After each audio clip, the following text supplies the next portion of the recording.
दर पीढ़ी सही तरीके से हम तक पहुंच ही नहीं पाए। कुछ ऐसी बातें जो अगर सही समय पर और सही तरीके से जान ली जाएं तो इंसान का भाग्य बदल सकती हैं। आज मैं आपको एक ऐसी ही गुप्त बात बताने जा रहा हूं, एक ऐसा रहस्य जो आपके जीवन से कंगाली और दरिद्रता को हमेशा के लिए मिटा सकता है। यह रहस्य जुड़ा है एक विधवा स्त्री से, एक ऐसा इंसान जिसे समाज अक्सर दया और कभी कभी उपेक्षा की नजर से देखता है। लेकिन हमारे पूर्वज, हमारे ऋषि मुनि ये जानते थे कि एक विधवा स्त्री के भीतर एक ऐसी शक्ति छिपी होती है जो किसी वरदान से कम नहीं। आज हम जानेंगे कि किसी भी विधवा स्त्री से बिना उसे बताए चुपके से बस एक छोटी सी चीज कैसे मांग लेनी है, और अगर आपने ये कर लिया तो यकीन मानिए आपके जीवन में धन की ऐसी वर्षा होगी जिसकी आपने कभी कल्पना भी नहीं की होगी। आपकी तिजोरी कभी खाली नहीं होगी और आपके घर में मां लक्ष्मी का स्थायी वास हो जाएगा। इस प्रवचन को अंत तक बहुत ध्यान से देखिएगा, क्योंकि ये कोई साधारण टोटका या उपाय नहीं है। ये कर्म और भाग्य का एक बहुत गहरा रहस्य है जो आज मैं आपके सामने उजागर करने जा रहा हूं। तो चलिए मेरे साथ इस रहस्यमयी यात्रा पर चलिए और जानिए कि वो एक चीज क्या है जो एक विधवा स्त्री से चुपके से मांग लेने पर आपकी किस्मत बदल सकती है। हमारे हिंदू धर्म में हर रिश्ते का, हर इंसान का एक विशेष स्थान है। हर किसी के भीतर ईश्वर का एक अंश है। लेकिन कुछ अवस्थाएं ऐसी होती है जब इंसान का ईश्वर से जुड़ाव बहुत गहरा हो जाता है। जब कोई स्त्री अपना सर्वस्व, अपना सिंदूर, अपना सुहाग खो देती है तो वह एक ऐसे अग्नि से तप कर निकलती है जो उसे साधारण से असाधारण बना देती है। समाज की नजर में वो बेचारी हो सकती है, अकेली हो सकती है, लेकिन आध्यात्मिक दृष्टि से वो बहुत शक्तिशाली हो जाती है। उसका तप, उसका त्याग, उसका मौन, उसकी हर एक सांस में एक ऐसी ऊर्जा घुल जाती है जो किसी भी योगी या तपस्वी से कम नहीं होती। उसका बाहरी श्रृंगार उतर जाता है लेकिन उसका भीतरी तेज कई गुना बढ़ जाता है। जब हम धन की बात करते हैं तो अक्सर हमारा ध्यान बड़ी बड़ी चीजों पर जाता है, सोना, चांदी, हीरे, जवाहरात। हम सोचते हैं कि मां लक्ष्मी को प्रसन्न करने के लिए बड़े बड़े अनुष्ठान करने होंगे, महंगे महंगे दान देने होंगे, लेकिन हम यह भूल जाते हैं कि ईश्वर भाव के भूखे हैं, दिखावे के नहीं। मां लक्ष्मी भी वही वास करती हैं जहां कर्मों की शुद्धता होती है, जहां मन में मैल नहीं होता और जहां किसी तपस्वी का आशीर्वाद होता है। और एक विधवा स्त्री जिसने अपने जीवन का सबसे बड़ा दुख झेला है, जिसका मन संसार की मोह माया से काफी हद तक विरक्त हो चुका है, वह किसी चलती फिरती तपनी से कम नहीं है। उसके भीतर का वैराग्य ही उसकी सबसे बड़ी शक्ति है। तो अब सवाल यह उठता है कि ऐसी स्त्री से हमें क्या मांगना चाहिए? क्या हमें उनसे धन मांगना चाहिए या कोई वस्तु? नहीं, ये सब बहुत छोटी चीजें हैं। अगर आप उनसे ये सब मांगेंगे तो आपको शायद वो मिल भी जाए, लेकिन उसका प्रभाव क्षणिक होगा। हम जिस चीज की बात कर रहे हैं वो भौतिक नहीं, आध्यात्मिक है। वो एक ऐसी चीज है जो सीधे आपके भाग्य पर असर करती है। आपको उस विधवा स्त्री से जो मांगना है वह उसके दुखों का एक छोटा सा अंश है। चौंक गए ना आप सोच रहे होंगे कि भला कोई किसी से दुख क्यों मांगेगा? हम तो मंदिरों में जाकर ईश्वर से अपने दुखों को दूर करने की प्रार्थना करते हैं, तो फिर किसी के दुखों का अंश मानकर हमें अमीरी कैसे मिल सकती है? यही तो वह रहस्य है जिसे बड़े बड़े ज्ञानी और पंडित भी नहीं समझ पाते। यही कर्म का वह सूक्ष्म सिद्धांत है जो आज मैं आपके सामने खोलने जा रहा हूं। इसे समझने के लिए पहले हमें दुख और सुख के चक्र को समझना होगा। हर इंसान अपने प्रारब्ध, अपने पिछले जन्मों के कर्मों का फल इस जीवन में भोगता है। गरीबी, बीमारी, अपमान, ये सब हमारे ही किसी बुरे कर्म का नतीजा होते हैं। जब कोई स्त्री अपने पति को खोती है तो ये उसके जीवन की सबसे बड़ी परीक्षाओं में से एक होती है। ये एक ऐसा दुख है जो उसके कई जन्मों के बुरे कर्मों को एक साथ जलाकर भस्म कर देता है। वह दुख की आग में तप कर कुंदन बन जाती है। उसका हर आंसू, उसकी हर आह उसके कर्मों की मैल को धो देती है। इस प्रक्रिया में वो स्त्री आध्यात्मिक रूप से इतनी पवित्र और शक्तिशाली हो जाती है कि उसकी प्रार्थना में, उसके आशीर्वाद में और यहां तक कि उसके श्राप में भी बहुत बल आ जाता है। इसीलिए कहा जाता है कि किसी विधवा को कभी सताना नहीं चाहिए। उसका दिल दुखाने का मतलब है सीधे सीधे अपने दुर्भाग्य को निमंत्रण देना। अब आते हैं उस रहस्य पर कि उसका दुख मांगने से आपका भाग्य कैसे चमकेगा। जब आप सच्चे मन से पूरी करुणा और निस्वार्थ भाव से किसी विधवा स्त्री के पास जाकर मन ही मन ये प्रार्थना करते हैं कि हे मां, आप जिस पीड़ा से गुजर रही हैं उसका एक छोटा सा कण मुझे दे दीजिए ताकि आपका बोझ कुछ हल्का हो जाए, तो आप वास्तव में दुख नहीं मांग रहे होते, आप ब्रह्मांड को एक बहुत शक्तिशाली संदेश भेज रहे होते हैं। आप ये दिखा रहे होते हैं कि आपके मन में इतनी करुणा है, इतनी मानवता है कि आप किसी दूसरे के दुख को कम करने के लिए खुद कष्ट उठाने को तैयार हैं। ये स्वार्थ से परमार्थ की ओर एक बहुत बड़ी छलांग है। और जिस क्षण आपके मन में ये भाव आता है उसी क्षण आपके भाग्य के बंद दरवाजे खुलने लगते हैं। क्यों? क्योंकि गरीबी और कंगाली केवल धन की कमी का नाम नहीं है। गरीबी एक मानसिक अवस्था है, एक आध्यात्मिक बाधा है। यह हमारे अंदर की स्वार्थ, लोभ और संकीर्णता का बाहरी रूप है। जब हम केवल अपने लिए मांगते हैं, अपनी सुख सुविधाओं के लिए प्रार्थना करते हैं, तो हम उस संकीर्णता के दायरे में ही बंधे रहते हैं। लेकिन जब आप किसी दूसरे के दुख में हिस्सेदार बनने का साहस दिखाते हैं तो आप अपनी चेतना का विस्तार करते हैं। आप उस छोटे से मैं से बाहर निकलकर हम की भावना से जुड़ते हैं। और यही वो भावना है जो मां लक्ष्मी को सबसे अधिक प्रिय है। मां लक्ष्मी केवल धन की देवी नहीं है, वह समृद्धि की देवी है। और समृद्धि का अर्थ है विस्तार, फैलाव।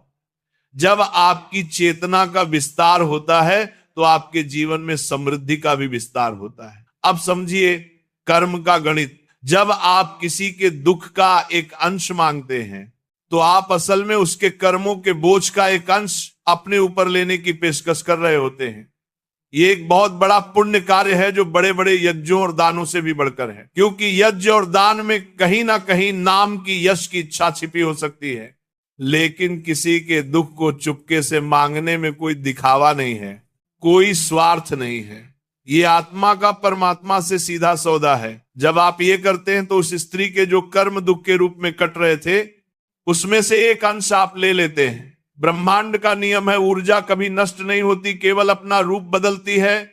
जब आप वह कर्मिक ऊर्जा अपने ऊपर लेते हैं तो वह आपके पास आकर दुख नहीं बनती। क्यों? क्योंकि आपने उसे स्वेच्छा से, करुणा के भाव से स्वीकार किया है। आपका वह महान भाव, वो करुणा उस नकारात्मक ऊर्जा को सकारात्मक ऊर्जा में बदल देती है।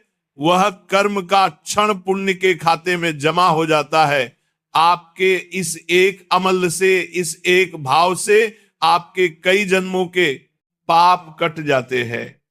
आपके वह बुरे कर्म जो आपकी गरीबी का कारण बने हुए थे, जो आपके जीवन में रुकावटें पैदा कर रहे थे, वह इस पुण्य की अग्नि में भस्म हो जाते हैं। और जैसे ही यह रुकावटें हटती हैं, आपके जीवन में धन और समृद्धि का प्रवाह अपने आप शुरू हो जाता है। ये ठीक वैसा ही है जैसे किसी पाइप में कचरा फंसा हो और पानी रुक गया हो। आप कितनी भी कोशिश कर लें, जब तक वो कचरा नहीं निकलेगा पानी नहीं आएगा। आपके बुरे कर्म ही वो कचरा हैं। और किसी दुखी व्यक्ति के दुख को साझा करने का ये निस्वार्थ भाव वह शक्ति है जो उस कचरे को साफ कर देती है। अब प्रश्न यह उठता है कि यह करना कैसे है? क्या हमें किसी विधवा स्त्री के पास जाकर सीधे सीधे ये बोलना है? नहीं, बिल्कुल नहीं। ऐसा करने से वह या तो आपको पागल समझेंगी या उनका दिल और दुखेगा। याद रखिए, यह एक गुप्त क्रिया है। इसे चुपके से करना है, बिना जताए, बिना बताए। इसका सही तरीका क्या है वो मैं आपको विस्तार से बताऊंगा, लेकिन उससे पहले यह समझना जरूरी है कि आपका भाव कैसा होना चाहिए। अगर आपके मन में यह विचार आया कि चलो ये उपाय करके देखता हूं, शायद अमीर बन जाऊं, तो ये काम नहीं करेगा, क्योंकि यहां भी आपका स्वार्थ छुपा हुआ है। आपका मन बिल्कुल निर्मल होना चाहिए। आपके हृदय में उस स्त्री के प्रति सच्ची करुणा और सम्मान का भाव होना चाहिए। आपको उन्हें एक साधारण स्त्री नहीं बल्कि त्याग और तप की मूर्ति समझना होगा। आपको उनकी पीड़ा को सच में महसूस करना होगा। जब आपका हृदय इस करुणा से भर जाएगा, जब उनकी पीड़ा को देखकर आंखों में सच में आंसू आ जाए, तब समझिएगा कि आप इस गुप्त क्रिया के लिए तैयार हैं। यह एक साधना है। जैसे कोई योगी ईश्वर को पाने के लिए साधना करता है, वैसे ही यह दरिद्रता को मिटाने की साधना है। और इस साधना की पहली सीढ़ी है अपने भीतर करुणा को जगाना। अब मैं आपको बताता हूं कि इसे करना कैसे है। सबसे पहले अपने आसपास किसी ऐसी विधवा स्त्री को ढूंढिए जो वास्तव में अभाव में जीवन जी रही हो, या जो बहुत सात्विक और धार्मिक जीवन जीती हो। ये कोई आपकी रिश्तेदार हो सकती है, पड़ोसी हो सकती है, या कोई ऐसी स्त्री जिसे आप दूर से जानते हो। महत्वपूर्ण यह है कि उनके प्रति आपके मन में श्रद्धा का भाव हो। अब आपको उनकी गुप्त रूप से मदद करनी है। मदद ऐसी होनी चाहिए कि उन्हें यह पता ना चले कि यह मदद आपने की है। आप उनके घर पर चुपके से राशन रखवा सकते हैं, किसी और के हाथ से उन्हें कुछ पैसे भिजवा सकते हैं। अगर उनके बच्चे हैं तो उनकी पढ़ाई लिखाई का खर्चा गुप्त रूप से उठा सकते हैं। अगर ठंड का मौसम है तो उनके लिए कंबल या गर्म कपड़ों का इंतजाम कर सकते हैं। दान या मदद छोटी हो या बड़ी महत्वपूर्ण नहीं है, महत्वपूर्ण है उसे गुप्त रखना, क्योंकि जैसे ही आप अपनी की हुई मदद का बखान करते हैं उसका पुण्य नष्ट हो जाता है। गुप्त दान का फल अनंत गुना होता है। जिस समय आप यह मदद कर रहे हो, चाहे आप खुद उनके दरवाजे पर सामान रख रहे हो या किसी के द्वारा पैसे भिजवा रहे हो, उसी क्षण आपको आंखें बंद करके अपने मन ही मन पूरी श्रद्धा और करुणा के साथ ये प्रार्थना करनी है। हे जगत जननी के स्वरूप, हे मां, मैं आपके त्याग और तप को प्रणाम करता हूं। मैं आपकी पीड़ा को, आपके दुख को महसूस कर सकता हूं। मैं जानता हूं कि आपका ये दुख आपके कर्मों का फल है, लेकिन मैं आपके इस बोझ को कुछ हल्का करना चाहता हूं। कृपा करके अपने दुखों में से, अपनी पीड़ा में से एक कण मात्र, एक छोटा सा अंश मुझे प्रदान करें। मैं उसे अपने सौभाग्य के रूप में स्वीकार करता हूं। मैं स्वेच्छा से आपके दुख में भागीदार बनता हूं ताकि आपका जीवन कुछ सरल हो सके।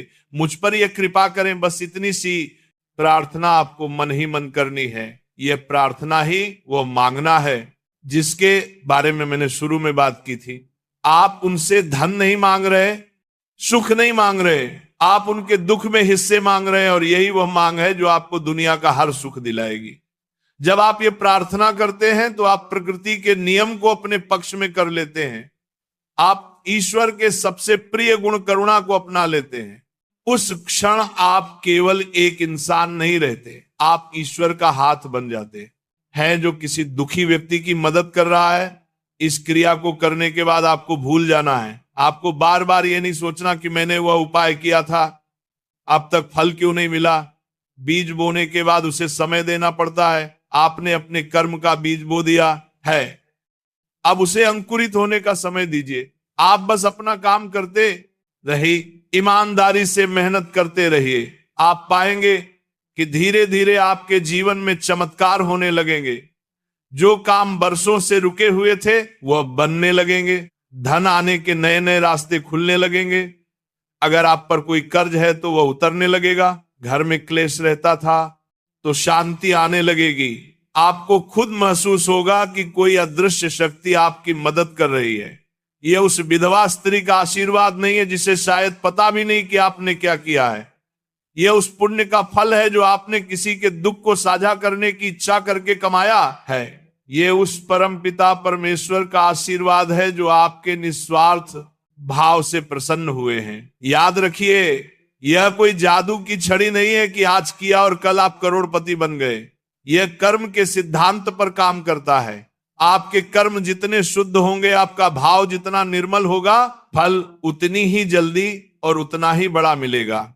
इस क्रिया को जीवन में कम से कम एक बार पूरी श्रद्धा से जरूर करना चाहिए, और अगर आप सक्षम हैं तो इसे अपनी आदत बना लीजिए। जब भी आपको अवसर मिले, किसी जरूरतमंद विधवा की गुप्त रूप से मदद करें और मन ही मन यह प्रार्थना दोहराएं, आप जितना ज्यादा दूसरों के दुखों का बोझ हल्का करने की कोशिश करेंगे, आपका अपना जीवन उतना ही सुख और समृद्धि से भरता चला जाएगा।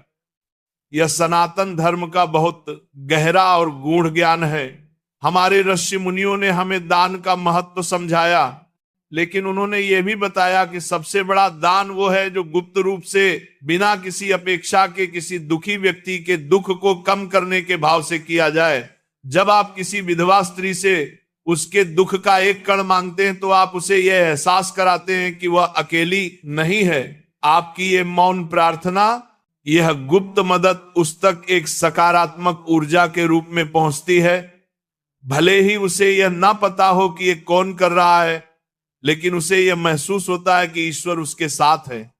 और जब किसी तपस्वी हृदय से आपके लिए ऐसी दुआ निकलती है, तो उसे फलीभूत होने से कोई नहीं रोक सकता।